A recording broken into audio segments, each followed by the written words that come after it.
By 1996, Microsoft had grown from a small startup into one of the wealthiest corporations in the world, and those who had been there since the earlier days found themselves millionaires. Two of these veteran employees had always loved playing games, and with enough money now to do whatever they wanted, decided to make their very own company. Sadly, neither had any experience whatsoever in entertainment, having only worked on operating systems and functional products. But a mutual friend then introduced them to John Carmack of the legendary id Software, who convinced them that they should license the Quake engine and make a game. The guys were convinced and decided that the time had come to follow their dreams. And so, Gabe Newell and Mike Harrington bandied about a couple of names for their new venture, including Fruitfly Ensemble, Hollowbox, and Rhinoscar, but finally settled on something far simpler: Valve.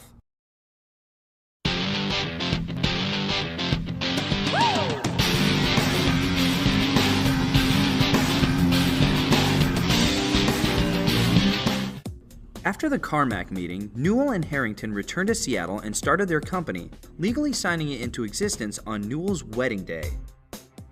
So my motivations in starting a games company really grew out of what motivates me professionally. Most of my motivations are social. I really enjoy working with smart people to build products that have impact on a lot of different people. In 1996, when I was thinking about what my options were, I had a lot of freedom and a lot of choices as to what I could do. I could build a boat and sail around the world or go on vacation. And the thing that I really enjoyed was working in a certain kind of environment, which is what we were able to do at Valve. But where companies like Bungie had started with one guy and worked their way up, Valve wanted to be producing big budget games right away, and it was going to take more than two people, who had never made a game, to do that. And so Valve began to scout for talent. They went against the industry's standard operating procedure and searched for not just professionals, but modders, recognizing that some of them had more talent than working pros. Right off the bat, Valve was breaking new ground. The company was entirely financed by its two founders, allowing the company to take risks that an owned studio could not. However, because the company was just two guys fulfilling a lifelong dream, nobody else had any faith in them. Finding a publisher willing to distribute their products was nearly impossible, especially since Newell and Harrington were claiming their game would feature some incredibly sophisticated technology. Publishers couldn't believe that they would deliver on those promises. They finally lucked out when they met with Sierra Online, a publisher hoping to put out a 3D action game, preferably on the Quake engine. They were impressed by the team and had enough confidence in them to sign them on for a deal, though only a one-game deal, which left them room to back out if the game was a bust. The young company revealed their game at E3 1997, Half-Life.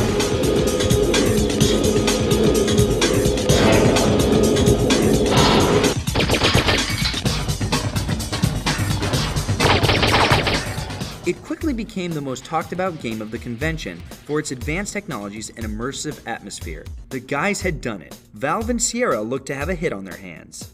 But by the holiday season, when Half-Life was supposed to be released, the team at Valve realized that they didn't have a finished product yet. They were forced to delay the game's release. The problem was that their publisher, Sierra, had already begun their advertising campaign for what was supposed to be their biggest game of the year. When Valve announced that they would be holding off release, it nearly tanked their partnership. Beyond this, once they decided to push the release date, they also decided to take another look at the game. With a year of experience under their belt, the crew had learned to do all kinds of new things that hadn't been put into the current build. And so, the Valve team took the incredibly risky step of scrapping most of the work they'd done in order to start over and implement everything they'd learned. Most fledgling developers would be unable to fund a ground-up rewrite of a game like that, but Newell and Harrington were willing to dip deep into their own pockets to do it. If you ask your typical Valve fan, Valve's products are always late, right? Of the resource, quality, schedule, stool, we're always willing to relax schedule first to make it higher quality at the expense of everything else. Our view is that a product is late for a little while, but a product will suck forever. As they revamped their title, Valve continued to push their release from Spring 98 to Summer 98, to Fall 98, to Thanksgiving 98. But then in September, a leaked demo meant only for manufacturers hit the internet and created a sensation. Half-Life became the breakout game of the year before it had even been released. The hype reached a fever pitch, and Half-Life finally hit shelves in November 1998. The reaction was positively stunning. Instead of the traditional method of telling a story through cutscenes, or not telling a story at all, Half-Life never left the perspective of its hero, Gordon Freeman. As such, the story was presented in real time, with the player feeling like they were actually involved in it, as opposed to passively watching it. Making heavy use of scripting, the game also had many interesting moments happening around the player, from coworkers being eaten by monsters to catwalks breaking. In particular, sequences like the opening, with a long conversation followed by an experiment gone wrong, almost plays more like an interactive film than a traditional video game. On top of this were the game's bleeding-edge graphics and animations and a sudden twist halfway through the game. Rescued at last! Thank God you're here! All of these combined to make a game, already expected to be a hit, transcend expectations. The Freshman Company, founded by two guys with no entertainment experience whatsoever, made what was to be the biggest game of the year, which would eventually go on to be one of the most legendary video games of all time. To this day, it remains one of the best-selling games in history, all the more impressive considering how much larger the gaming market is now than in 1998. With all the dizzying success, everyone wanted to know when they would see a sequel. But they were to find that the immediate future of Half-Life wouldn't come from Valve, but from the gamers themselves.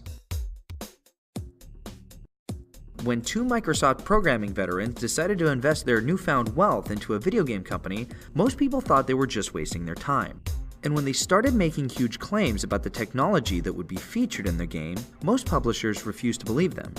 But Sierra took a chance on them and after a year-long delay, finally released the game in 1998. It blew away all expectations, and for years afterwards, Half-Life was the game all others were compared to, and Valve was the studio that other developers wanted to beat. But they were about to discover that Half-Life had a whole second life beyond Valve. The incredible success of Half-Life made several things apparent. First, Valve would survive their gamble and prosper. Second, the world needed more Half-Life. Mike and I, given our backgrounds in operating systems and productivity software, we're pretty sure that we were going to fail. We had no real reason to think we were going to be successful. In general, from a business perspective, we tend to be more anxious than self-congratulatory. The question is not how has the work we've done previously been received, but what it is that we should do next. Valve knew that their next project would take some time. So during the interim, developer Gearbox Software was tasked with creating a Half-Life expansion pack, Opposing Force, which was successful enough to let them make a second expansion, Blue Shift. The games took the innovative approach of staying in the exact same time and setting as the first game, but telling the story from a different character's perspective. Opposing Force starred one of the Marines that Gordon Freeman had to fight through, and Blue Shift starred the hapless security guard Barney.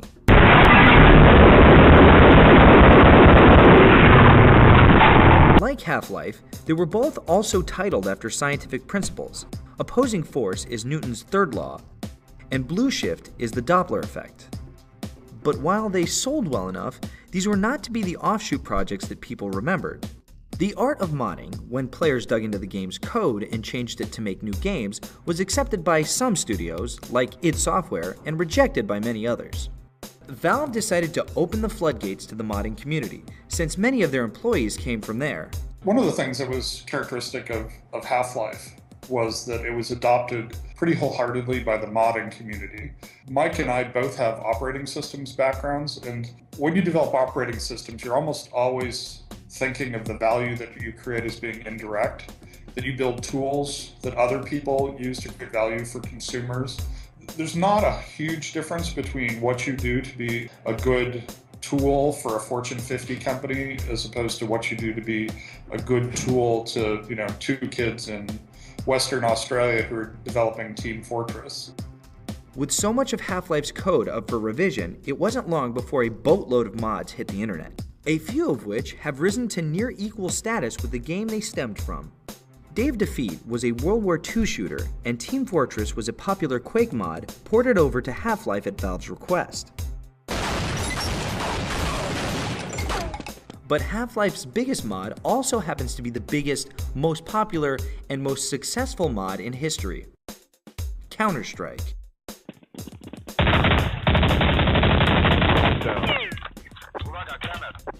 A team and round-based multiplayer shooter, Counter-Strike was a nearly ground-up rewrite of the original game. The rigid structure of the rounds was a stark contrast to the mad, free-for-all orgy of madness common in multiplayer at the time, including Half-Life's.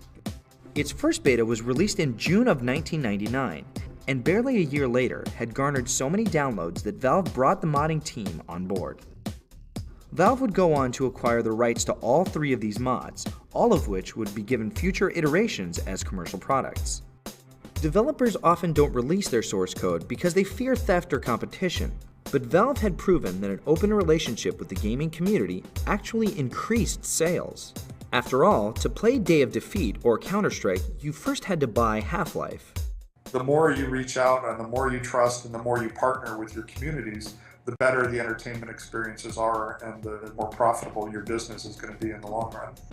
Unlike most games, which sell a lot of units at release and then tail off, Half-Life kept on selling as gamers kept getting more and more reasons to play.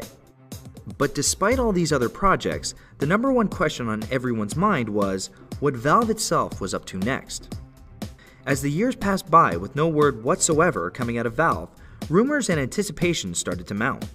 Not until E3 2003, 5 years after Half-Life was released, an eternity in the gaming world, did Valve finally show their hand. And while outside developers and modders are great, Valve was to show once again that nobody makes Half-Life like they do. Throughout its long development cycle, Valve's first title, Half-Life, made bold promises that many didn't believe it would live up to. But they were proven wrong when the game was released and sold incredible numbers. Then the game kept selling, because its open approach to the mod community made for some of the most popular spin-offs in gaming history. This meant that a gamer who might not even like Half-Life would buy it anyway in order to play something like Counter-Strike. Valve had made one of the most innovative, influential, and best-selling games ever to hit the market. And they were about to do it again. The reveal of the cleverly titled Half-Life 2 at E3 2003 left a massive impact on the gaming community. After the reputation gained by the first game, everyone was counting down the days to the game's November 2003 release.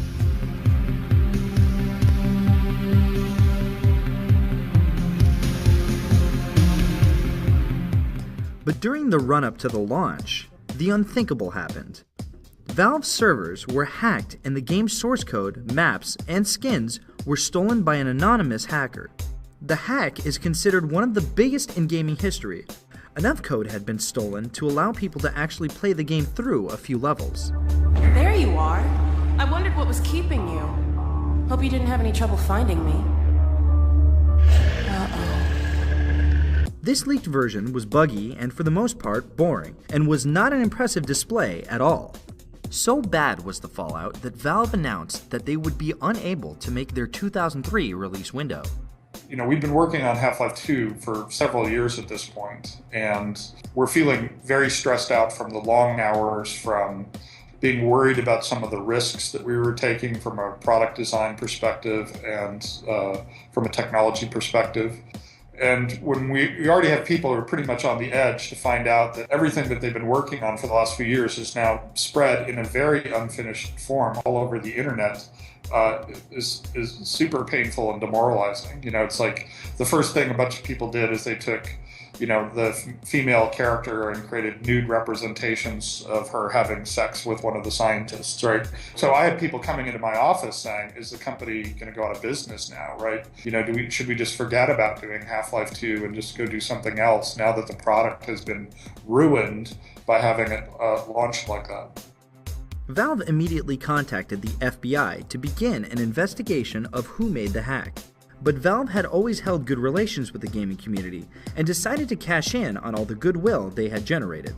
Gabe Newell publicly confirmed the theft and asked the online community for help in tracking down the hacker. The response was overwhelmingly supportive, and Valve received a flood of tips and insights as to how the leak had spread across the internet. But despite the efforts of both the feds and the community, the identity of the hacker remained a mystery until he himself stepped forward, explained how he did it, and asked Valve for a job. Axel Gembe described in detail the hole in Microsoft Outlook's security that he had abused, claiming that he wasn't really a bad guy and, really, he'd love to work for them. Valve happily agreed, informed the feds, and set a trap for him.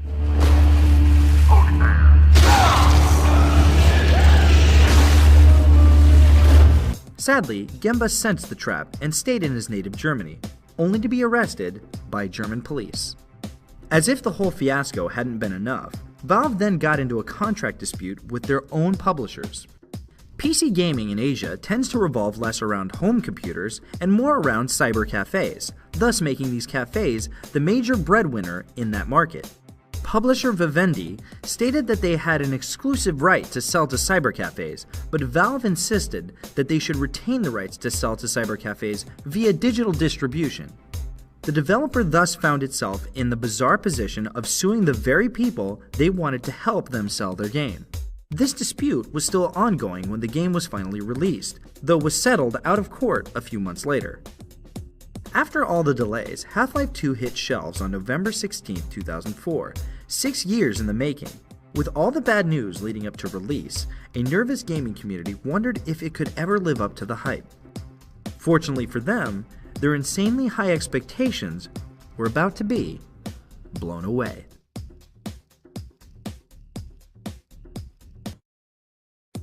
After the smash hit Half-Life, developer Valve benefited from the modding community from its smash hits, such as Counter-Strike.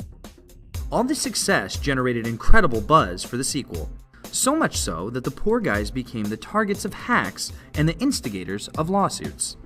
But after massive delays and a 6-year development cycle, at last it was time to unleash their latest product onto the world. The industry has never been the same since. The cleverly titled Half-Life 2 hit store shelves on November 16, 2004. Coincidentally, this was only a week after another highly anticipated science fiction first-person shooter that began with HAL, Halo 2. And though Halo's sequel was one of the biggest releases of the year, even the Master Chief couldn't steal Gordon Freeman's thunder.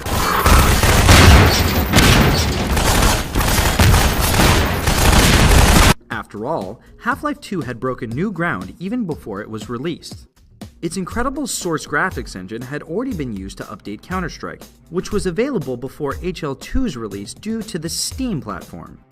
Steam was a major launch for Valve that had several products in one: a rights manager, a virtual store, and later, a community space. It allowed players to buy a game online, download it straight from Valve servers, and then be checked by those servers to make sure the game was legal. So we saw this as being a big opportunity for game developers. It would change how you would talk to consumers, it would change how your products would evolve. We started looking around with the expectation that this wouldn't be a unique insight, but that other people would be working on systems that would give these capabilities to game developers or other software developers such as ourselves. And the fact that it wasn't there was pretty surprising. And we found a local group of developers who'd started thinking about that. And so we brought those guys in-house and they became the kernel of the Steam team. I think pretty much all of those guys ended up leaving over the next 12 to 24 months. So it might not have been the smartest way to get that. Steam even let players download the game's content before the launch date. They couldn't play the game until launch day, but once midnight rolled around, they could start playing immediately. No further download required. It represented one of the gaming industry's first major pushes into the digital distribution sector, in which Valve doesn't have to pay a publisher for their services, and thus retain a higher profit margin. This new distribution method is slowly changing the face of the gaming industry, and Valve remains at the very forefront of that change. The game itself was instantly heralded as a masterpiece.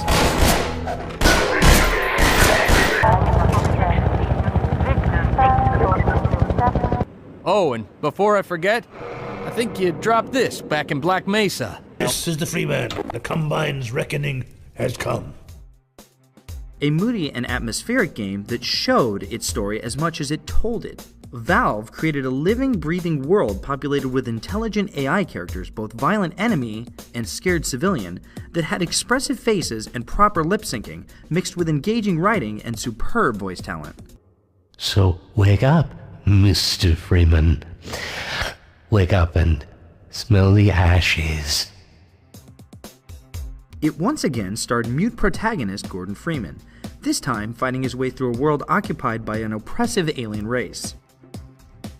Aside from the already famous Source graphics engine, Half-Life 2 had the most advanced and accurate physics engine ever put into a game. This allowed HL2 to have a number of physics-based puzzles, which allowed the developer to break up the combat sections for a finely paced experience. It also allowed for the gravity gun, a weapon that could pick up and throw any object in the game, and was entirely too much fun.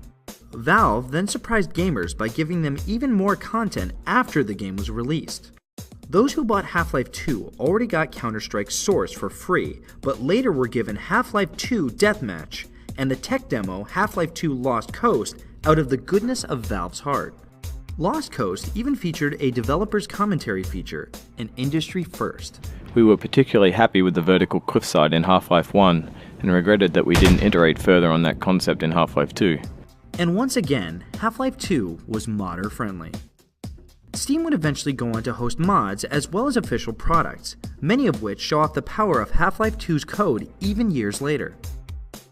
But by far the most popular has been Garry's Mod. More of a sandbox than an actual game, the mod allows players to play around with the physics and build whatever they can imagine, leading to the kind of community creativity that Valve has always dreamed of promoting. With all of this taken together, the result was a smash success from every angle. Critics loved it, modders adored it, and buyers bought it in droves. Valve had managed the impossible a second time. It would eventually come to the Xbox, Xbox 360, and PS3, thus bringing one of the PC's stalwarts to the console world. Like its predecessor, Half-Life 2 has gone on to be one of the best-selling and most influential games of all time. But Valve didn't want to have to wait 6 years before releasing another game. And so the company once again left the safe, established path behind and set out to change the very way that they made games. After Half-Life went from laughingstock to market leader, Valve Software was under a lot of pressure to deliver a worthy successor. After various delays and fiascos, Half-Life 2 finally released and lived up to its lineage every bit. For most companies, once they have a killer franchise established, they continue to crank out games according to the same formula over and over. But staying safe just wouldn't be Valve's style. Instead of diving straight into production on Half-Life 3, Valve decided to make a few expansions to Half-Life 2. This in itself isn't too far out of the ordinary. But while they were working on it, Valve realized that they had an opportunity here to experiment with the very way that developers develop and consumers consume their gaming experiences. Normally, a studio makes a big budget title that lasts for tens of hours and costs around $50 to $60. These games take quite a while to make, usually 2 to 3 years, or 6 in the case of Half-Life 2. But Valve wondered, what if they took the already developed Source engine from Half-Life 2 and only upgraded it marginally, and developed a much shorter running game in a much quicker time frame, and then released it for only $20. The result was a standalone expansion referred to by Valve as an episode, cleverly titled Half-Life 2 Episode 1. The way in general that we think of pricing is that pricing is another service opportunity.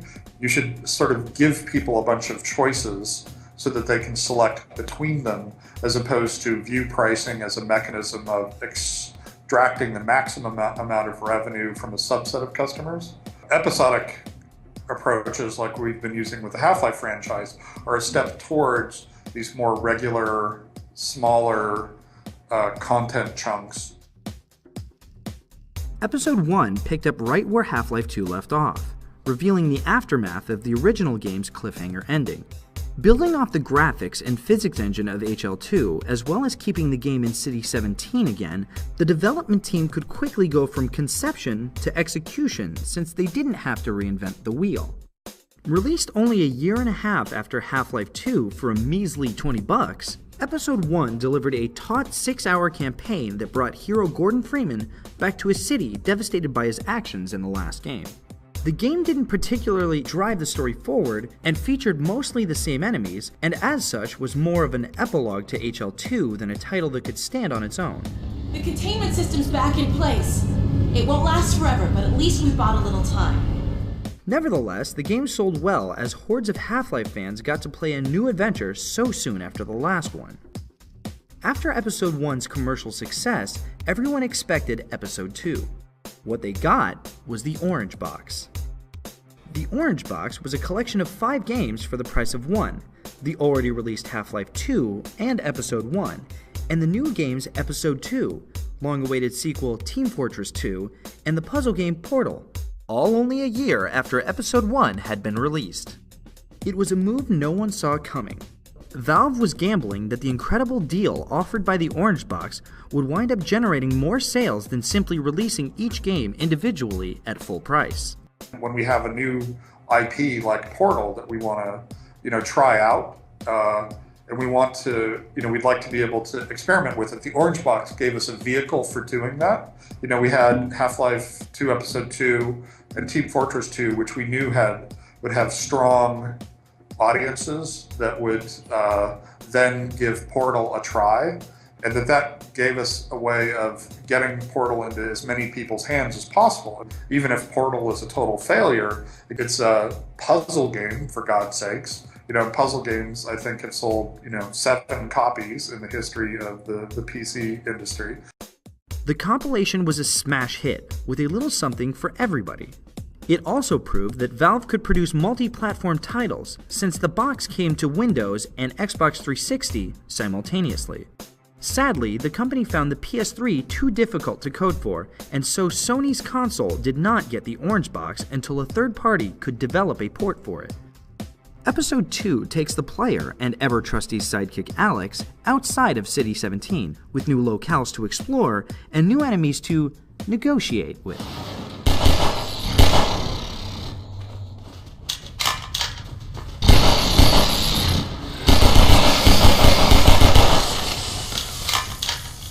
It is again a 6-hour campaign, though with quite a bit more variety and story than the first episode. Team Fortress 2 decided to go for a heavily stylized, fun approach, making for a cartoony shooter with wildly different class types to choose from.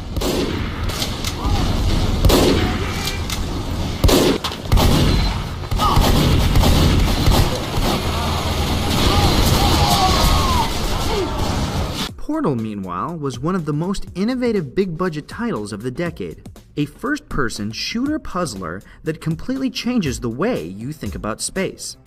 And though the game is a mere 3 hours long, its mind-bending gameplay, psychology-twisting nemesis, and ending theme song have already made the game a legend in gaming circles. I'm making a note here, huge success.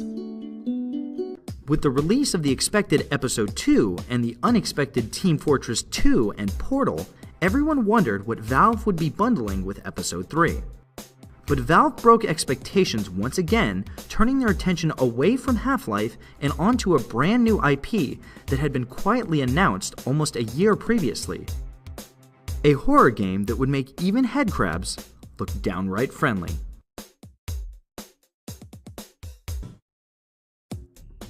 After 10 amazing years of innovation and profit, Valve had become famous for many things, namely Half-Life, Half-Life, Half-Life, and Half-Life. Though they had acquired some outside mods such as Counter-Strike and developed a few projects like Portal, these had always been tied back to Half-Life. So as was typical with Valve, they surprised the gaming world again when they announced that their title for 2008 would not involve Half-Life in any way, shape, or form. Rather, instead of Half-Life, their next game would feature Undeath. Left 4 Dead was a zombie shooter, but with several twists to help it stand out from the horde of other Undead games. The game heavily focused on teamwork and cooperative play. It always follows a group of 4 survivors, any of which can be controlled by players, with the AI taking over the rest. As with Half-Life, the game creates an intense atmosphere that breaks up the combat segments to give it a more spooky feeling. To this effect, Valve created the Director, a persistent AI that changes the game depending on how the players are doing. For example, if 4 expert players are dominating, the Director will spawn fewer ammo and health packs and more zombies, while zapping out more lights along the way. Or, if one player is doing pretty poorly with his 3 bot companions, the game will lessen the zombie horde and offer up more health packs. As such, the game plays differently every time gamers shoot their way through the 4 campaigns, adding to the replay value. Since the undead has become popular in entertainment culture again, and given Valve's immaculate image, it was no surprise that the game was a huge hit, and Valve promised added goodies to come with DLC.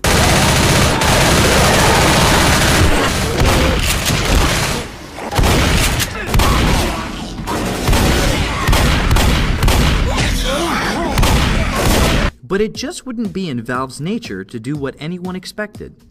The company shocked the gaming world when they announced that they were jumping straight into production on the cleverly titled Left 4 Dead 2, which would release almost a year to the day after the original.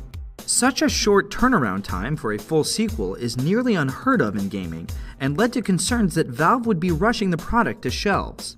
So after we launched Left 4 Dead 1, and as we were sort of coming to this realization that we wanted to do Left 4 Dead 2 and do it quickly, I think that we became pretty narrowly focused on, isn't this cool? Half-Life 1 was a year late, Half-Life 2 was a year late, Half-Life 2 Episode 3, where is it? So we tend to view ourselves as subject to valid criticism on our ability to manage our schedules. So when we started internally thinking, hey, you know what, we could actually get a really great Left 4 Dead 2 product out in a year, we pretty much assumed that people would go, wow, Valve's sort of getting its act together on the scheduling side, isn't that cool? Instead, for some people, since it was so unusual for us, they didn't sort of see this as an improvement over traditional Valve process. They viewed it as some sort of sign that something was changing at Valve. They were worried that, that we were going to milk the franchise, essentially. Worse, fans of both the original Left 4 Dead and of the Half-Life series felt betrayed. Left 4 Dead gamers feared that this sequel would supplant the release of DLC for the original game, and would split the online community between the 2 products. I cannot believe that you just shot me! A number of disgruntled fans began a group promising to boycott the sequel. In barely a month, tens of thousands of fans signed up. Meanwhile, those waiting for Half-Life 2 Episode 3 saw their hopes dashed, since Valve seemed more interested in making infected zombies than headcrab zombies. But always conscious of Valve's community, Gabe Newell himself has publicly addressed gamers' concerns, stating that more DLC and patches for the first game are forthcoming. They're coming! And indeed, Valve has already released 2 DLC updates, introducing a new multiplayer mode and a new mini-campaign. The interesting thing about Left 4 Dead 2 is that nobody on the team is saying, okay, we need to turn around and ship Left 4 Dead 3 in 12 months. And despite the burgeoning boycott, Left 4 Dead 2 has received more pre-orders than its predecessor. Still, for a company that's always prided itself on being the most gamer-friendly possible, the controversy around Left 4 Dead 2 is probably the biggest setback they've faced since the Half-Life 2 hack. We didn't anticipate that sort of reaction. We completely understand, in retrospect, why those concerns were there. We should have addressed them as part of the Left 4 Dead 2 launch. Unfortunately, we didn't, and as a result, a bunch of people formed the Left 4 Dead 2 boycott.